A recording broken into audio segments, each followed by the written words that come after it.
C'est une très belle soirée.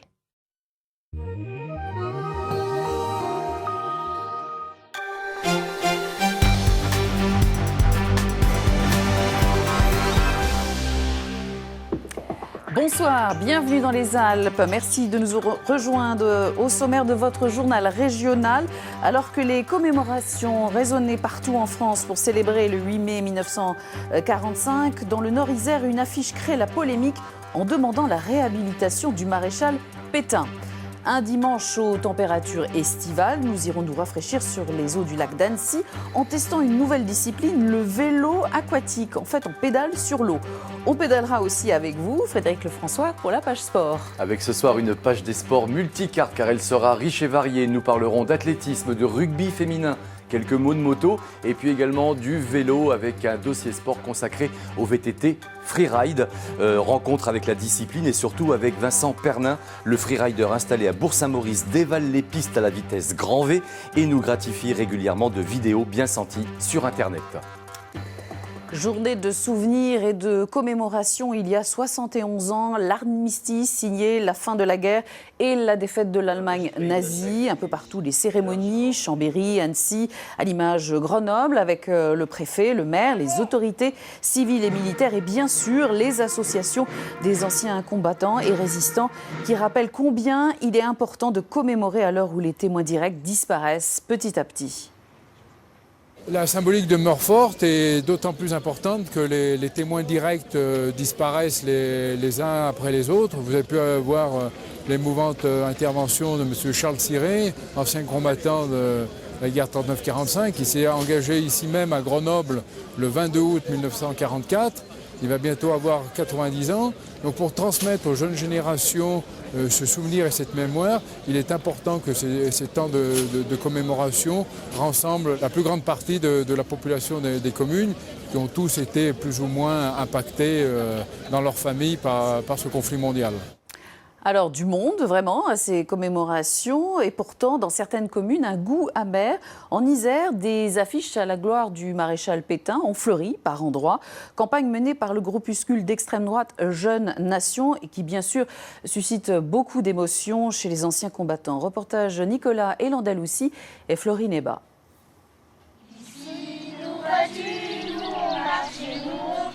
Chant des partisans, remise de médailles. Protocole classique pour cette journée de commémoration de la capitulation allemande. Mais aux Abrets en Dauphiné dans l'Isère, ce 8 mai 2016 a un goût bien amer pour les anciens combattants. C'est une amie qui, en se promenant là, a découvert ces deux affiches sur cet abribus. Des affiches à la gloire du maréchal Pétain collées en plein centre-ville. De quoi réveiller de mauvais souvenirs en cette journée dédiée à ceux qui ont donné leur vie pour faire capituler l'Allemagne.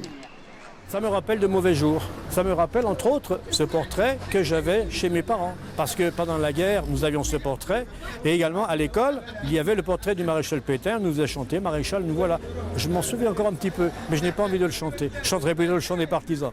Pour l'instant, on n'entend pas le mot la race pure, mais on voit des actes qui sont antisémitisme contre les Arabes, etc. Donc tout ça, c'est quelque chose qui nous inquiète, surtout des actes contre la démocratie. Sur son site internet, le groupuscule d'extrême droite prône la réhabilitation du maréchal Pétain. À ces fanatiques de l'imprescriptibilité, nous allons opposer la vérité sur Verdun, sur Pétain, et nous réclamons justice, en exigeant que soient respectées les dernières volontés du maréchal de France, Philippe Pétain. Devant l'émotion suscitée par cette affaire, le maire des Abrets en Dauphiné a décidé d'entamer des poursuites judiciaires. Nous allons nous joindre aux unions des anciens combattants pour pouvoir porter plainte pour les poses de ces affiches. Poses illégales, bien sûr. Première étape avant l'action judiciaire, toutes les affiches devraient être retirées dans les jours à venir. Et dans le sillage de ce 8 mai à Grenoble, la course de la Résistance. C'est la deuxième année que le département, la ville et le musée de la Résistance et de la déportation organisent cette manifestation. Plus de monde que l'an dernier, certainement à cause de la météo. Le départ était donné ce matin à la caserne de Beaune pour un circuit de 8 km empruntant un itinéraire sur des lieux emblématiques, bien sûr, de la Résistance à Grenoble. On poursuit avec notre site internet alpes.france3.fr qui nous parle d'une explosion ce matin en Savoie, à Saint-Martin-de-la-Chambre. Une bouteille de gaz, une femme âgée de 85 ans a été grièvement blessée. Et puis hier à Saint-Eustache, c'est en Haute-Savoie, un homme a eu beaucoup de chance après une sortie de route, une chute dans le ravin. Sa voiture s'est embrasée et ce sont des témoins qui l'ont arraché des flammes. Nouvel épisode maintenant dans la saga du tunnel du Chambon. Les travaux débutent demain côté Hautes-Alpes. Ce tunnel construit dans les années 30 a été fermé il y a un an à la suite de nombreux affaissements. Explication Grégory Lespinasse.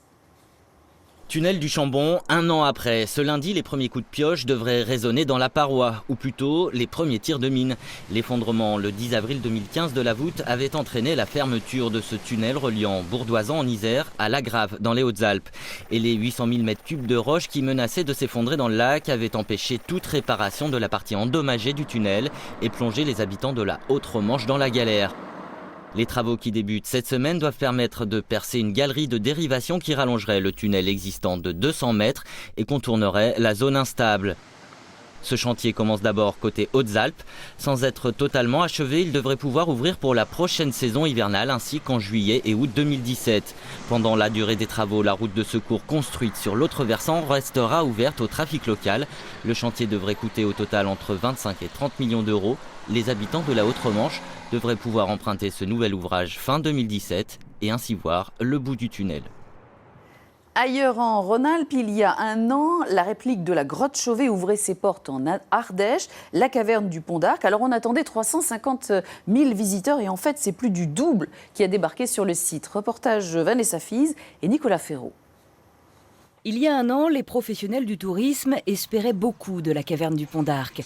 Aujourd'hui, le bilan s'avère plutôt positif, avec en premier lieu l'allongement de la saison. D'ordinaire, les touristes désertent les lieux en octobre pour ne revenir qu'en avril ou en mai.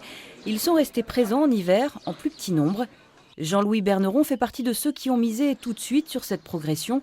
Il a fait des travaux pour monter en gamme, a embauché 2 CDI et aujourd'hui il est déjà en avance sur son chiffre d'affaires.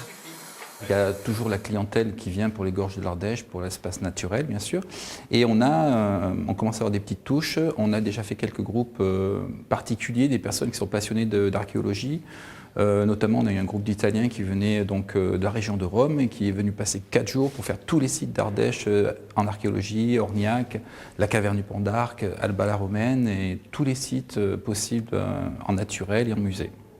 La caverne, c'est aussi ce qui a attiré le glacier ardéchois Béatrix, jusque-là installé à Vals-les-Bains, près d'Aubenas.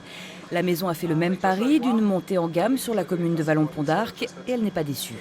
Parce que nous, on est arrivé après l'ouverture de la caverne, ou en même temps quasiment, et la maison historique est à Vals-les-Bains. Donc ici, on rencontre des gens qu'on ne rencontre pas à Vals-les-Bains, des Chinois, des Japonais, des gens de Saint-Barth, des Brésiliens, des Italiens. Voilà.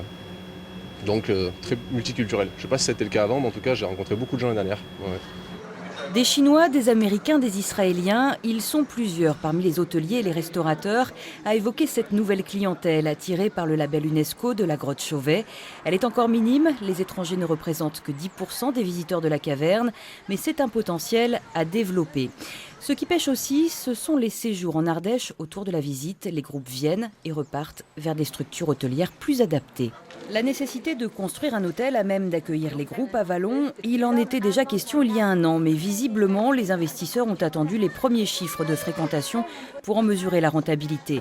Aujourd'hui, un tel établissement semble pouvoir trouver sa place, mais il faudra encore attendre 2 ou 3 ans, le temps qu'il sorte de terre. Grâce au plus apporté par la caverne du Pont d'Arc, aujourd'hui, on peut estimer que ce potentiel est passé au-dessus du seuil de rentabilité et que forcément, à partir de là, il y a des possibilités pour les investisseurs. Donc, évidemment, les pouvoirs publics y sont attentifs parce que c'est aussi des créations d'emplois, c'est une dynamisation du territoire. Donc, les pouvoirs publics et les collectivités locales mettront tout en œuvre pour accompagner ces projets. Et ils le font déjà. Si les groupes ne restent pas en Ardèche, pour l'instant, les particuliers, eux, l'explorent déjà. Un quart des visiteurs n'étaient jamais venus dans le département auparavant. Et pour les 2 tiers, ils restent en séjour, ce qui, selon l'Agence du développement du tourisme, a généré 720 000 nuitées de plus l'an dernier. Parmi les développements à venir, une information numérique en temps réel sur les hébergements et activités proposés dans le sud Ardèche et une meilleure promotion de l'ensemble du territoire. Donc on essaye vraiment aujourd'hui de dire aux clientèles, vous avez la caverne plus une somme importante d'éléments sur ce territoire qui peuvent être visités et qui vont vous donner beaucoup de bonheur finalement simple à partager. D'ici mai 2017, la caverne du Pont d'Arc espère attirer de nouveau 650 à 700 000 visiteurs. Cette nouvelle saison précisera dans quelle mesure le site a changé la nature du tourisme en Ardèche méridionale. Et on accueille Frédéric Lefrançois pour les sports. Frédéric, on commence avec du beau monde à Bachelard aujourd'hui, à Grenoble. Il y avait du beau monde pour le premier tour des championnats nationaux interclubs élite.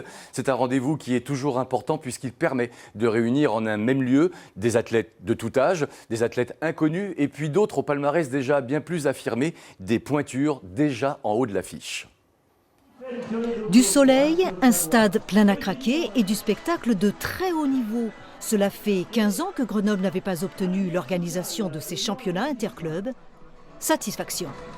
Nous, on est surtout un club de formation et donc aujourd'hui, on a dans notre équipe élite, on a des cadets, donc des gens de 15-16 ans qui ont leur place parce que ce sont les meilleurs dans leur discipline pour la compétition aujourd'hui.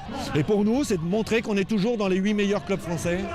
Plus de 600 athlètes de 15 à 60 ans, toutes les disciplines olympiques représentées, au coude à coude, amateurs et élite mondiale, tous très motivés. C'est une compétition qui me tient à cœur, parce que c'est une des seules compétitions par équipe qu'on a en athlétisme. Donc j'ai toujours à cœur de bien faire pour l'équipe et pour le club chaque année. Attention, ça va aller loin, c'est au tour de Mélina Robert-Michon. C'est ma première compétition cet été, de voir un petit peu ce qu'on a travaillé, si tout est bien en place et puis voir les axes de travail qui va rester sur les semaines qui arrivent. Le clou du spectacle aujourd'hui, c'est Christophe Lemaître qui l'offre. C'est parti! Sur le 100 mètres, victoire facile pour le sprinter d'Aix-les-Bains. Après 3 saisons noires, une grande bouffée d'oxygène. 10-14, c'est pas mal. Je pense que c'est encore perfectible la course en elle-même, techniquement parlant. Mais sinon, là, donc c'est assez rassurant. Ça prouve que ça peut aller plus vite en corrigeant ça. À l'issue de la journée, les meilleurs se retrouveront dans 2 semaines pour la finale dans le Pas-de-Calais et pour quelques chanceux, en ligne de mire, les Jeux Olympiques de Rio. Du rugby, Frédéric, mais du rugby féminin. Oui, le rugby féminin est à l'honneur ce soir dans la page des sports, une discipline en plein essor chez les filles. Et vous allez voir sur le terrain, ces demoiselles ont autant d'atouts et d'arguments à faire valoir que les garçons. Grégory Lespinasse et Gilles Ragry ont suivi la sélection des Alpes dans un tournoi 100% filles organisé pendant tout le week-end dans le Nord-Isère. Elles ont à peine 15 ans et s'échauffent déjà comme des pros. Premier match de cette journée pour les filles des Alpes contre une sélection lombarde. Alors les filles, on va le gagner ce match ou pas? Ouais! On va le ramener le bouclier? Ouais! Les Italiennes, c'est la première fois qu'on les joue et on ne sait pas à quoi s'attendre. Plaquage, mêlée, le tout conjugué au féminin. Ces filles, parmi les meilleures de la région, jouent avec leur club dans des équipes de garçons parce qu'il n'existe pas de section féminine avant 15 ans. D'où l'intérêt d'organiser ces tournois 100% filles. Actuellement, elles jouent avec des garçons de moins de 14 ans, elles jouent ensemble et tout. Et dès l'année prochaine, pour certaines, vont jouer dans une équipe entièrement féminine. Et l'important, c'est de les garder au rugby, qu'elles aient des bases solides, comme les garçons, comme à l'école de rugby, où il y a les bases pour bien jouer après. Et le rugby séduit les filles. 12% de licenciés en plus cette année dans les Alpes. Un essor qui casse les préjugés sur ce sport réputé très viril. Au début, ils voient une fille arriver, c'est la première fois qu'ils jouent avec une fille. Qu'est-ce que tu fous là? T'as rien à faire là. Mais après, ils voient ce qu'on peut donner sur un terrain et qu'on est, on est égaux à eux en fait. J'aime bien plaquer, j'aime bien courir. Tout le temps, on me prend pour un bonhomme. Moi, je suis l'homme et tout, mais bon, faut aussi faire. C'est des clichés, mais c'est pas vrai quoi. C'est comme ça. Bah parce que je suis quand même une fille quoi. Sur le terrain, après un dernier match contre leurs voisines lyonnaises, les filles des Alpes ont remporté le tournoi.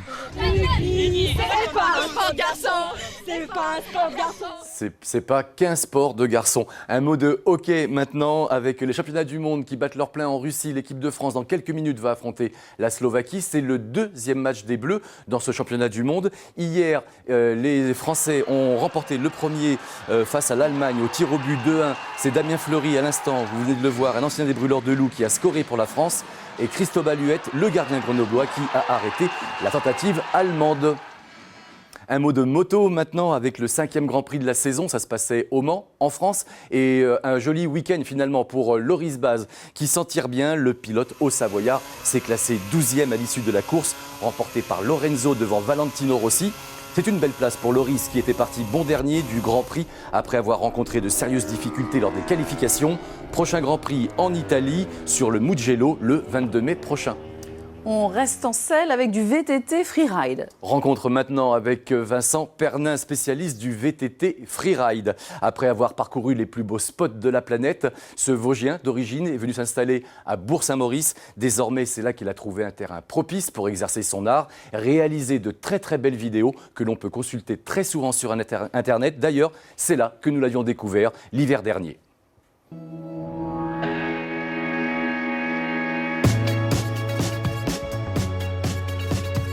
Je voulais vraiment filmer une vidéo dans les premières neiges, dans la poudreuse, 20 à 30 cm si possible.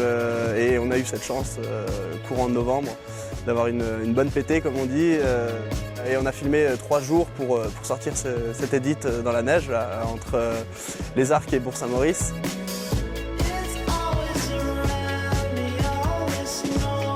À l'origine, Vincent Pernin est un pur descendeur niveau Coupe du Monde qui s'est arrêté aux portes de l'équipe de France. Question de caractère. Vincent aime bien les cadres, mais celui qu'on lui proposait à l'époque ne lui ressemblait pas.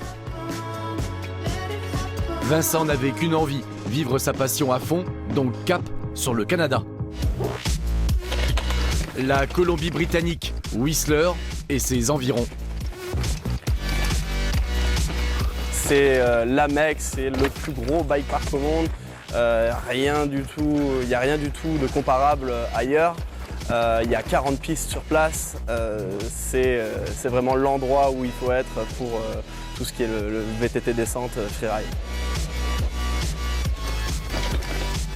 Vincent aura vécu son rêve nord-américain pendant 3 ans, quasiment à plein temps, avant de retraverser l'Atlantique, rétropédalage. Retour en France avec une grosse expérience dans ses bagages. Le Vosgien s'installe dans les Alpes et aujourd'hui, c'est du côté de Bourg-Saint-Maurice-les-Arcs qu'il fait parler sa science du VTT. On peut avoir soit de la forêt, des sauts, des parties très techniques, rocailleuses. Et plus on monte en altitude, plus on va avoir du rocher forcément. Désormais, c'est donc sur les pistes, chemins et sentiers de Tarentaise que le rider réalise ses vidéos de VTT freeride, histoire de prouver que le pentu alpin est aussi propice à faire de la belle image. Et quand Vincent Pernin n'est pas sur le terrain, les mains sur le guidon, c'est qu'il est en train d'aider à la finalisation d'une future zone VTT qu'il a entièrement conçue. Là, on peut voir derrière nous, ça c'est un champ de boss, donc de dirt pour les BMX et les VTT. On a 2 lignes différentes, une ligne qui va être facile et une autre qui sera relativement pas trop dure. À 31 ans et après plus de 20 ans de pratique, Vincent Pernin est resté un véritable passionné, un militant persuadé que la descente est taillée pour le fun et que le freeride qui attire tellement dans le domaine du ski devrait tout naturellement trouver sa place dans le monde du VTT. Vincent, Fred, que vous avez trouvé en écumant le net pour chercher des images qui décoiffent pour votre revue du web. Ça sert aussi à ça, la revue du web. Et cette semaine, nous avons eu un énorme coup de cœur dans la revue du web pour une vidéo de slackline qui nous a vraiment bluffé. Vous allez voir, le reste est pas mal non plus, avec du ski nocturne, du VTT encore une fois, et pour finir, du football comme on aimerait en voir plus souvent.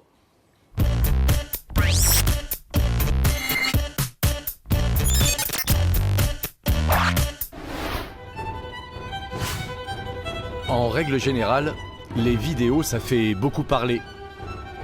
Celle-ci, c'est tout le contraire. Elle donne envie d'être simplement regarder et de se taire. D'ailleurs, c'est ce que je vais faire.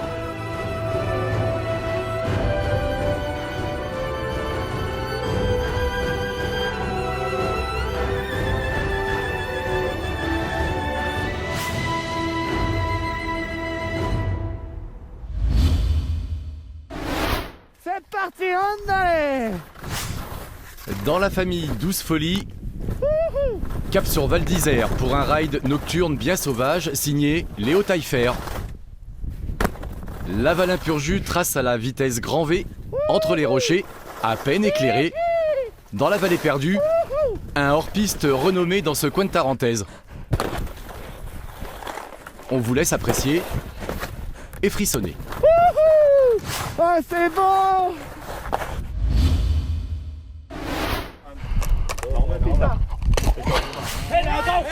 Lui, c'est Fabio Wibmer. Il est autrichien et son truc, c'est le vélo. Pour trouver un raccourci facile, on pourrait dire que c'est du David McCaskill en version trashy. Dans cette vidéo embarquée, notre héros envoie du gros et cherche à fuir la police par tous les moyens. Au final, pour s'échapper, il se fait coffrer. Go, go, go.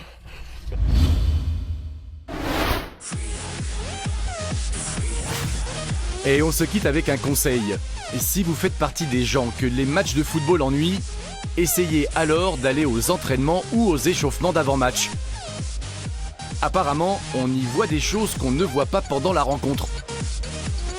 C'est bien la preuve que malheureusement l'enjeu tue le jeu.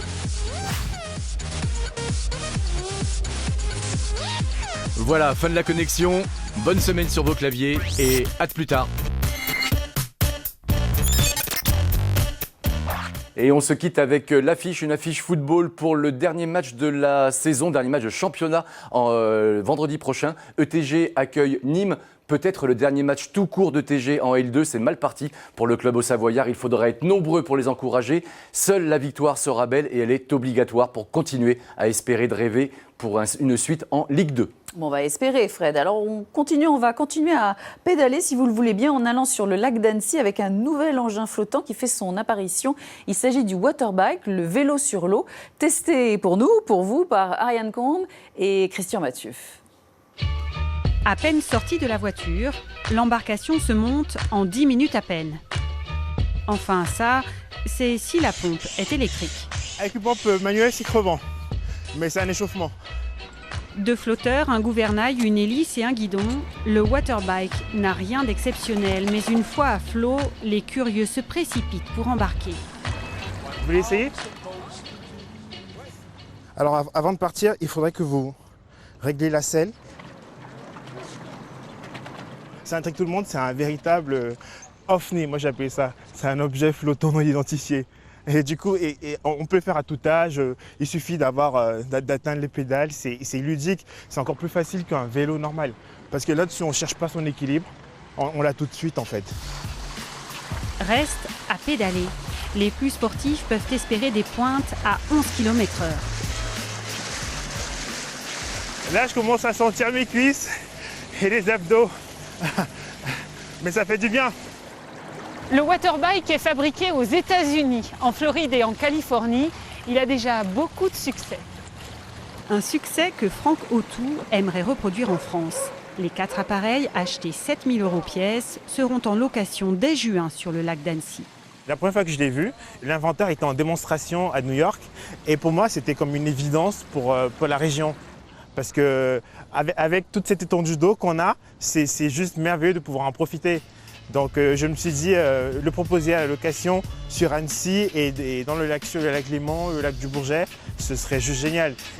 À plus long terme, Franck rêve de démocratiser son vélo sur l'eau. Un nouveau mode de déplacement totalement écolo. Voilà. Le waterbike à tester cet été, pourquoi pas. L'info continue sur notre site internet alpes.france3.fr avec notamment un important incendie à Annecy. Demain, vous aurez le plaisir de retrouver dès midi Pauline Allot et à 19h Daniel Despin. Suite et fin dans quelques instants du 19-20 après la météo. Excellente soirée à vous tous et très très belle semaine. À bientôt.